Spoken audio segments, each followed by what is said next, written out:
Hey guys, welcome back to our channel solo tales. और आज हम and then there were none इस मूवी की बात करेंगे। दरअसल ये एक मिस्ट्री ड्रामा मिनी सीरीज है जो 3 पार्ट्स में डिवाइडेड है, लेकिन हमने इस सीरीज के तीनों एपिसोड को एक साथ ही एक ही वीडियो में कवर अप किया है। ये मूवी मेनली अगाथा क्रिस्टी के सेम नेम नॉवल पर बेस्ड है और इसकी एंडिंग आपको सच में हैरान कर देगी। ये मूवी कई बार बीच बीच में फ्लैशबैक में जाती रहती है, तो इसलिए हमने इसे आपको और भी ज्यादा एक्यूरेटली समझाने के लिए इसे क्रोनोलॉजिकल ऑर्डर में बताया है। पर सबसे पहले इस कहानी को समझने के लिए आपको इसके कैरेक्टर्स की जानकारी होना बहुत जरूरी है। तो चलिए नजर डाल लेते हैं इस कहानी के कैरेक्टर्स पर।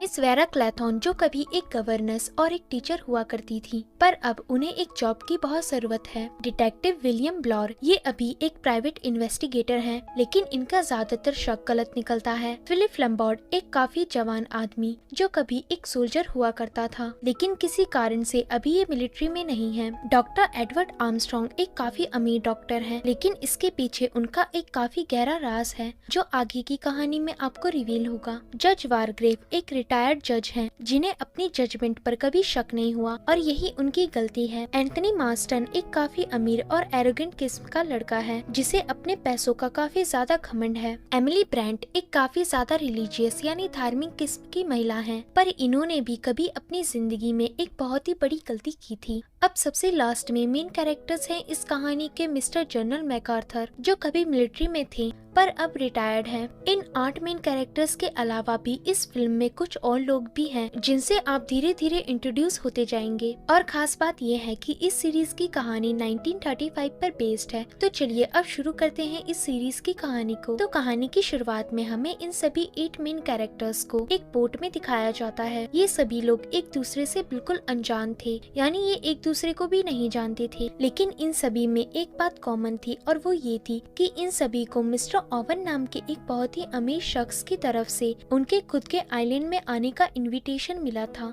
मिस्टर ओवन इस आइलैंड के मालिक थे, पर इस पूरी फिल्म में हमें उनका चेहरा नहीं दिखाया गया है और न ही इस फिल्म के किसी भी कैरेक्टर्स ने उनका चेहरा देखा है। मतलब मिस्टर ओवन एक बिल्कुल ही अननोन आइडेंटिटी है जिन्हें कोई नहीं जानता, लेकिन इन लोगों ने उनका बहुत नाम सुना है और इसलिए ये लोग यहाँ उनसे मिलने आए हैं। अब काफी लंबा सफर तय करने के बाद फाइनली ये लोग इस आइलैंड तक पहुँच जाते हैं। ये सभी नोटिस करते हैं कि ये आइलैंड काफी सुनसान और सन्नाटेदार है, मतलब यहाँ पर शायद इन लोगों के अलावा कोई नहीं है। यहाँ पर मिस्टर ओवन की जगह उनके 2 housemates couple servants mister and Mrs Rogers आते हैं। ये दोनों उनके आइलैंड में आने वाले इन सभी मेहमानों का वेलकम करते हैं और अपने मालिक यानी मिस्टर ओवन के मेंशन ले चलते हैं। वहीं हम फ्रेड नाम के उस बोटमैन को देख पाते हैं जो इन सभी को इस आइलैंड में लाया था। वो बोटमैन उस मेंशन के आसपास भी नहीं जाता और बस उन्हें अजीब तरह से देखने लगता है। जब ये सभी गेस्ट मेंशन के अंदर एंटर करते हैं तो उन्हें मिस्टर ओवन कहीं नहीं दिखते।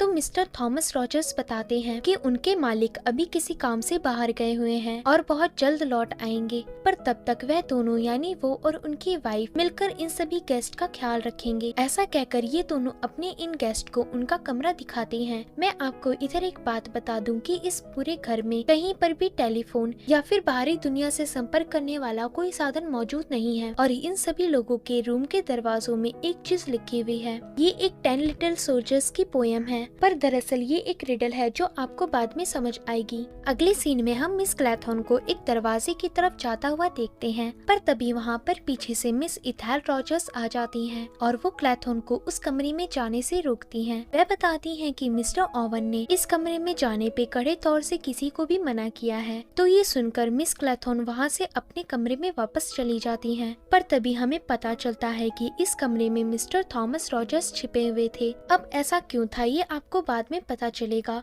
फिर रात के समय ये सभी गेस्ट मिस्टर ओवन की गैर हाजिरी में डिनर करने लगते हैं, लेकिन इनके टेबल के बीच 10 लिटिल सोल्जर्स के 10 पुतले होते हैं और अजीब हादसा ये है कि इस घर में भी इस वक्त सिर्फ 10 लोग ही मौजूद हैं। अब ये सभी एक दूसरे से बातें करने लगते हैं। इसी बीच वेरा क्लैथॉन और एमिली ब्रंट इस जगह ये दोनों लेडीज फ्रेंड्स बन जाती हैं। वहीं बाकी लोग भी एक दूसरे के बारे में जानने की कोशिश करते हैं, पर तभी इन सभी को एक आवाज सुनाई देती है जिसमें कोई इन सभी के राज खोल रहा था। ये सुनकर ये सभी लोग परेशान हो जाते हैं, लेकिन ये देखते हैं कि ये सारी आवाजें एक पुराने से रेडियो से आ रही थी। ये सब देखकर मिसेस इथेल रॉजर्स सदमे में चली गई थी थी और बेहोश हो गई थी, क्योंकि इसमें उनका भी एक सीक्रेट लीक होते होते बचा था और इसका उन्हें बहुत डर था। लेकिन मिस्टर थॉमस रॉजर्स ने देरी नहीं की और मिस इथैल को उनके कमरे में ले गए। बाद में डॉक्टर आर्मस्ट्रॉन्ग उनके रूम में मिस इथैल का चेकअप करने गए। अब मिस इथैल की हालत ठीक थी, लेकिन वो घबराई हुई थी। डॉक्टर आर्मस्ट्रॉन्ग ने मिस्टर रॉजर्स को उनकी वाइफ का ध्यान रखने को कहा और चले गए।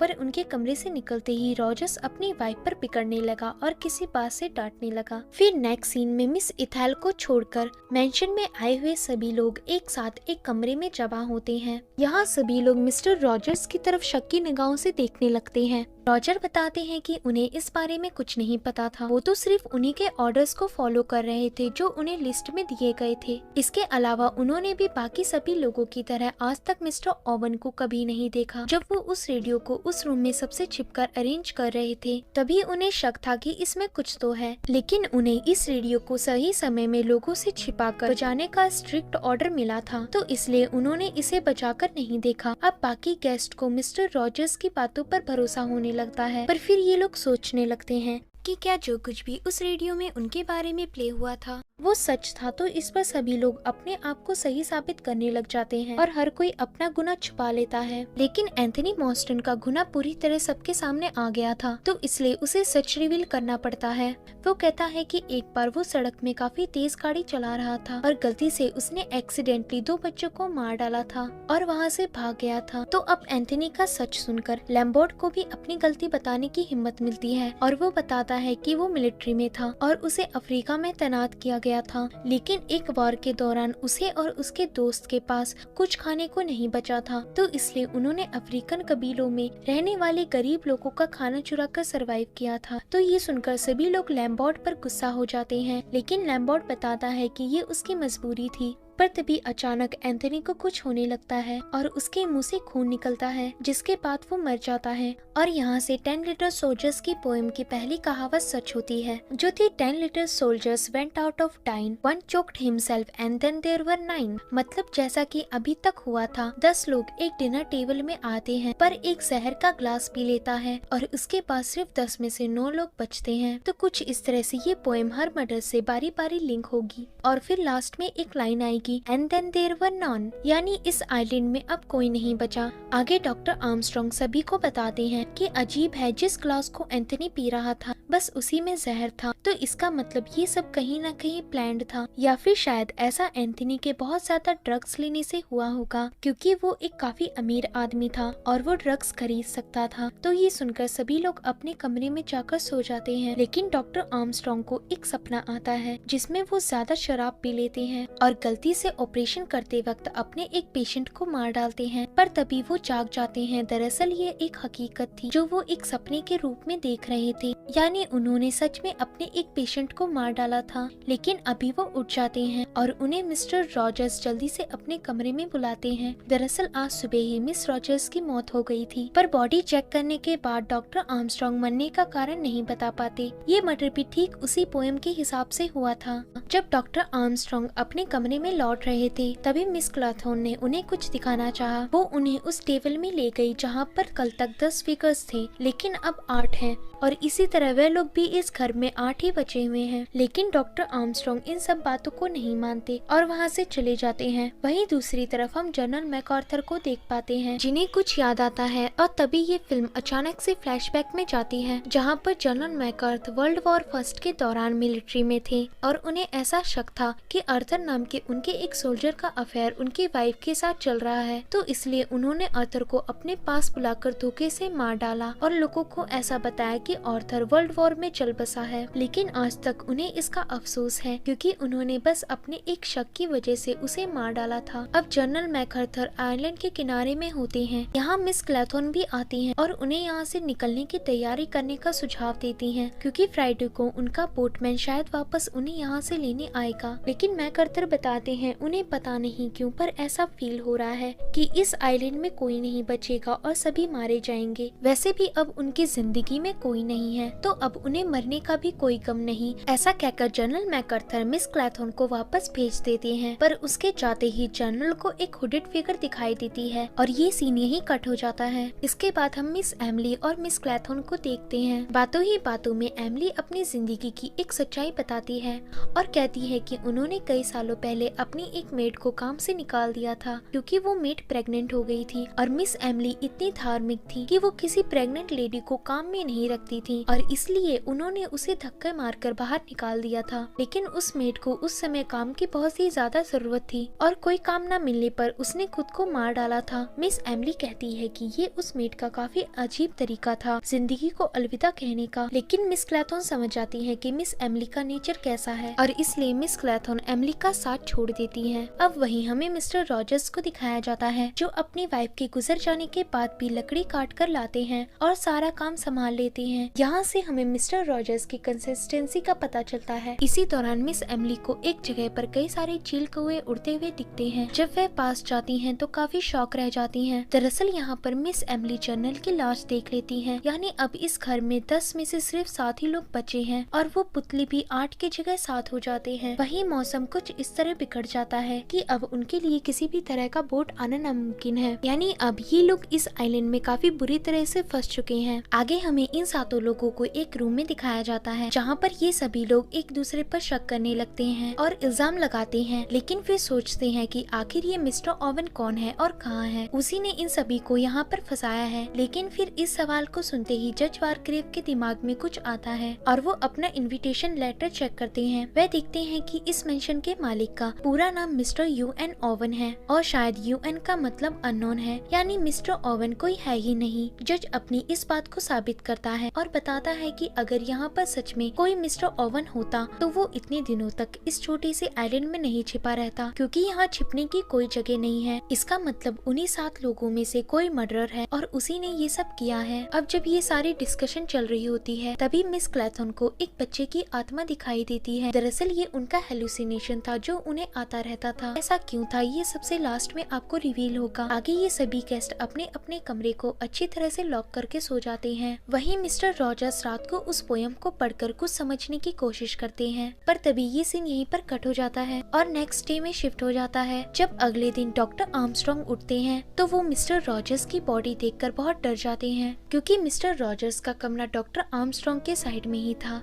और मर्डर चाहता तो उन्हें भी मार सकता था। लास्ट नाइट मर्डरर ने मिस्टर रॉजर्स का पूरा चेहरा और बॉडी को दाग दाग कर दिया था। इसके बाद डॉक्टर आर्मस्ट्रॉन्ग जज वारग्रेव के पास जाते हैं और कहते हैं कि अब इस पूरे सिचुएशन में सिर्फ आप ही मेरी मदद कर सकते हैं। ऐसा कहकर डॉक्टर जज वारग्रेव को एक आइडिया बताता है। वहीं दूसरी तरफ हम मिस क्लैथॉर्न को देखते हैं जो अभी वॉशरूम की तरफ बढ़ रही होती है और जैसे ही वह अपना फेस धोती हैं, उन्हें एमिली की लाश दिखती है जिसे बाकी सभी लोग भी देख लेते हैं। एमिली का मर्डर एक बम्बल बी जैसे इंजेक्शन से होता है। दरअसल इस इंजेक्शन में जहर था जो इस पोएम के एक राइम से लिंक करता है और वो ये था 10 little soldiers playing with a hive, a little bumblebee stung one and then there were 5। अब सिर्फ 5 लोग ही इस आइलैंड में बचे हुए हैं, पर तभी अगले ही दिन लैम्बॉर्ड की पर्सनल सेफ्टी के लिए रखी गई गन उसके लॉक के ड्रॉर से चोरी हो जाती है और वो ये बात बाकी सभी को बताता है। वो कहता है कि जिसने भी उसकी गन ड्रॉर से चुराई है उसके पास जरूर मास्टर की रहा होगा और वही असली खूनी होगा, क्योंकि वो ही मास्टर की से किसी के भी रूम में एंटर कर सकता है और उन्हें मार सकता है। और ये 100% श्योर है कि खूनी ने ही उसकी गन चुराई है, मतलब जो कोई भी खूनी है उसके रूम से गन बरामद हो सकती है और वो पकड़ा जा सकता है। तो लैम्बॉर्ड के ऐसा बताने पर डिटेक्टिव ब्लॉर कहते हैं ऐसा भी तो हो सकता है कि तुम्ही ने किसी को फंसाने के लिए गन उसके रूम में छिपा दी हो,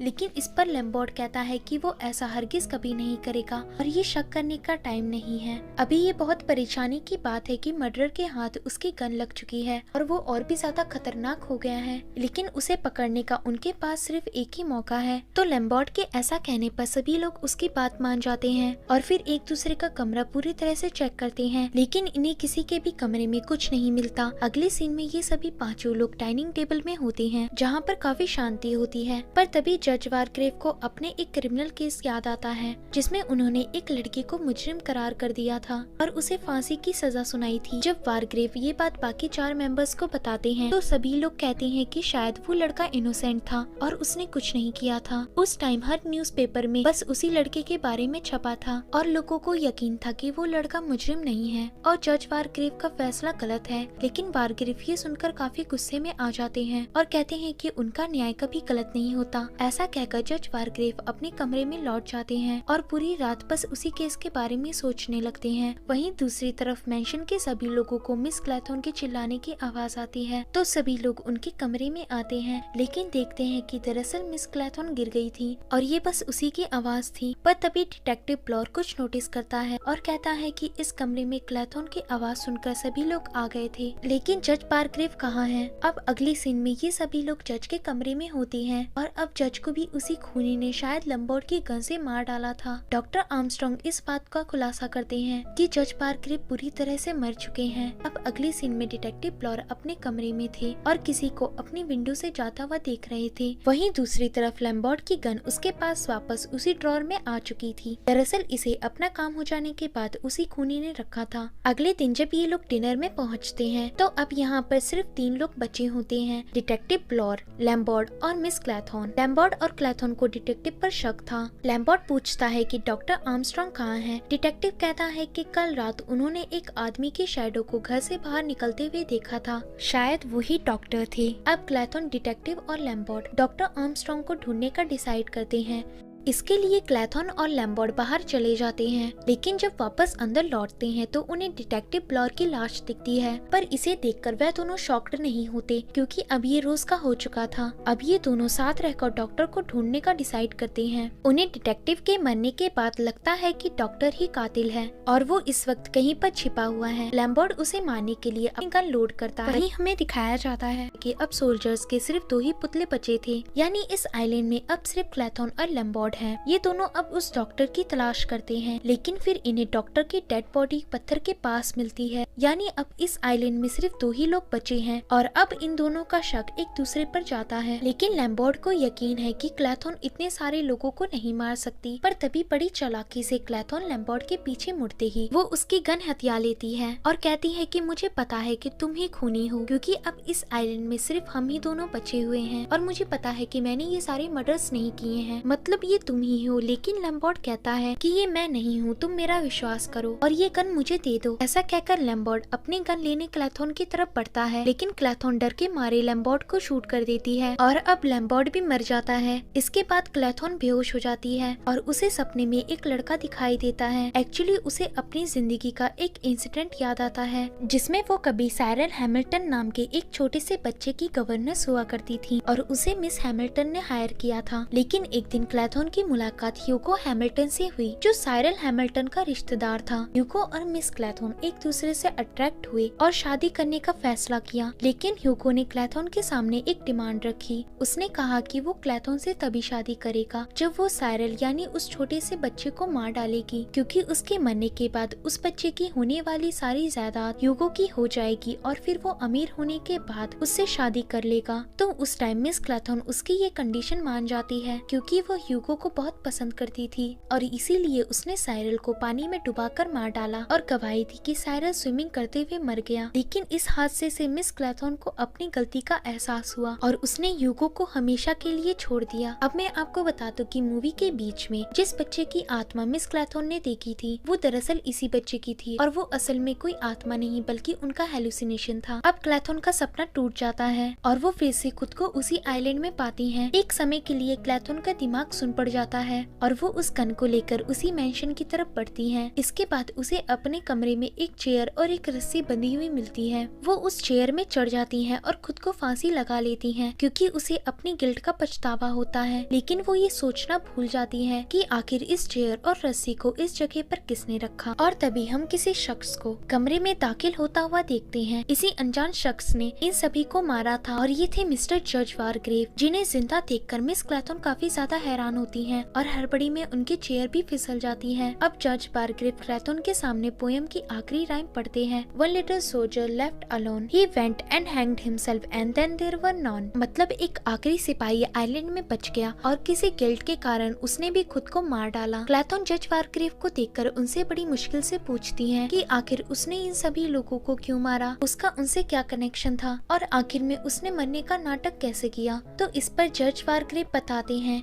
कि उन्होंने 10 साल पहले एक बेगुनाह लड़के को मुजरिम होने का फैसला सुनाया था, पर उन्होंने उस टाइम ऐसा इसलिए किया था क्योंकि उस टाइम उन्हें उस लड़के के खिलाफ कई सारे एविडेंस मिले थे। हालांकि वह जानते थे कि वो लड़का निर्दोष है, लेकिन सारे एविडेंस उसके खिलाफ थे और इसी कारण उन्हें उस लड़के को मौत की सजा सुनानी पड़ी। पर इस हादसे के बाद उन्हें बहुत बुरा लगा। उन्हें महसूस हुआ कि किस तरह पावरफुल और अमीर लोग क्राइम करके भी छूट जाते हैं, वहीं बेगुनाह लोग उनकी वजह से मारे जाते हैं। तो इसलिए उन्होंने एक आइलैंड में सभी गुनहगार लोगों को बुलाया जो अपनी जिंदगी में कोई गुनाह करके बच गए थे। इसमें मिस्टर एंड मिसेस रॉजर्स भी शामिल थे। उन्होंने अपने कई सारे कस्टमर्स को लूटने और उनसे पैसे चुराने के लिए उन्हें मार डाला था और इस बात को राज रखा था। असल में मिस रॉजर्स का यही सच उस रेडियो में लीक होते होते बचा था, जिस कारण वह बेहोश हो गई थी। वहीं डिटेक्टिव ब्लॉर ने भी अपने कई सारे केसेस में गलत आदमी को पकड़ा था और उसके खिलाफ नकली सबूत भी बनाए थे। तो कुछ इस तरह इस आइलैंड में आने वाले सभी लोगों ने अपनी जिंदगी में कोई न कोई गुनाह किए थे जो कानून की नजरों में तो नहीं आ पाए थे। तो इसलिए जज बारग्रेव ने उन्हें सजा देने के लिए इस आइलैंड में बुलाया था। अब बारग्रेव बताते हैं कि उन्होंने मरने का नाटक कैसे किया। तो जब वे डॉक्टर आर्मस्ट्रॉन्ग से बात कर रहे थे तभी उन्होंने वेल प्लान डॉक्टर को एक आइडिया दिया कि क्यों ना डॉक्टर उन्हें सबके सामने मरा हुआ घोषित कर दे और बाद में वह छिपकर खूनी को ढूंढ निकालेंगे। तो डॉक्टर ने ठीक ऐसा ही किया और बारग्रेव के सर पर कुछ केमिकल से गोली लगने का निशान बनाया और ये सब कुछ इस तरह किया गया कि लोगों को लगे कि वह गोली लगने से ही मारे गए हैं, पर असल में इसके ठीक बाद उन्होंने डॉक्टर को ही मार डाला और कुछ इस तरह उन्होंने ये सब कुछ किया। ये सब बताते बताते जज क्लैथन के नीचे से चेयर हटा देते हैं और खुद क्लैथन की गन लेकर डाइनिंग टेबल के पास चले जाते हैं। फिर वो खुद को ही शूट करके मार डालते हैं, यानी मरते मरते भी ये एक जजमेंट कर जाते हैं। हालांकि इनका इरादा सही था, लेकिन इन्होंने जो किया वो न्याय की नजरों में गलत था। तो दोस्तों कुछ इस तरह ये सीरीज एंड हो जाती है, पर साथ ही में एक क्वेश्चन छोड़ जाती है कि क्या सबके लिए कानून एक है। तो दोस्तों आशा है कि आपको ये सीरीज पसंद आई होगी और मेरा एक्सप्लेनेशन भी पसंद आया होगा। अगर वीडियो पसंद आता है तो वीडियो को लाइक और चैनल को सब्सक्राइब जरूर करें और प्लीज बेल आइकन दबाना ना भूलें, इससे आपको हमारी न्यू वीडियोस की नोटिफिकेशन मिलती रहेंगी। तो आज के लिए बस इतना ही, मिलते हैं नेक्स्ट वीडियो में। Thank you.